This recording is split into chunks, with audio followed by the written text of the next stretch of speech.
በጣም በጣም በጣም አሳዝነውናል። በጣም እኔ በጣም ነው ያዘንኩት። ወጣ ቪዲዮ ስትሰራ አይ ፊል ባድ። ለምንድን ነው የሚቾክለው? የሚያስቾክል ነገር አለ? ሬሳ መሬት ሳይረግጥ ሬሳ መሬት ሳይገባ ቪዲዮ ለመስራትስ እንዴት ተደፈረ?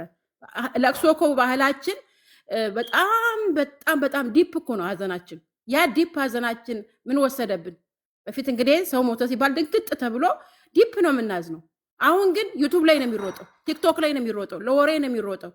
እኔ በጣም ነው የምፈራው በፌስቡክ የቤተሰቦቼን ሀዘን እንዳልሰማ እያልኩኝ ሁሉ ጊዜ ሳታረግ ነው የኢትዮጵያን ሕዝብ ልብ ዳግም ማግኘት የምትችለው ብለሽ ታስቢያለሽ? እንደ ምክር ምንድነው ማድረግ ያለባት? ከይቅርታ ባሻገር ሌላ ማድረግ ያለባት ነገር አለ? ማሳየት፣ መኖሮ ማሳየት፣ መለወጥ አለባት። አንዳንድ ጊዜ አሁን ይቅርታ ብላለች። ይሄ በቂ ይቅርታው በቂ ነው? ኢትዮጵያ ተቀብሏል?